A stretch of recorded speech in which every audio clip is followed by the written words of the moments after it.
I'm Juan. And I'm Eliott Bell.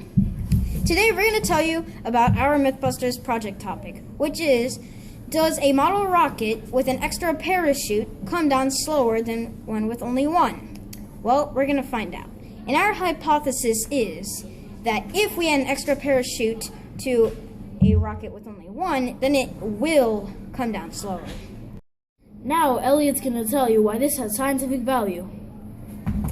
Well, when astronauts are coming back from their journey in space, their capsule that they come back to the Earth with in the atmosphere usually only has one parachute, which doesn't always ensure a smooth landing. So, when we add another parachute, it could also give them a smoother landing and minimize the risk of injury on impact. Hi, now we also need to talk about what rocket we're using. So, here we have the Code Red standard motor-operated rocket.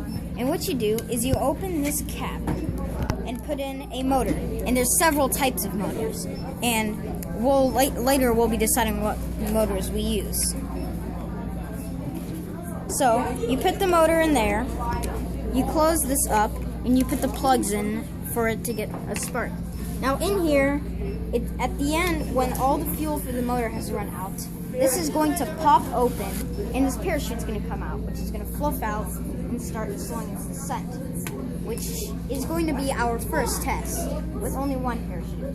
Our second test is then going to be with two parachutes attached to this parachute, which should, if we add this parachute to that one, then it will slow down its descent.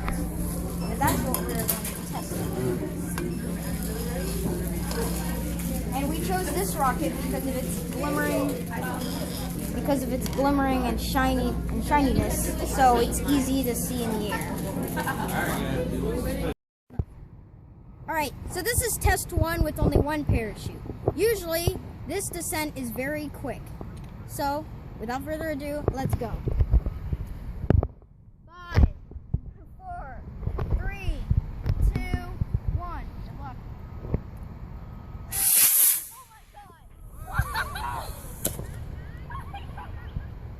Time it.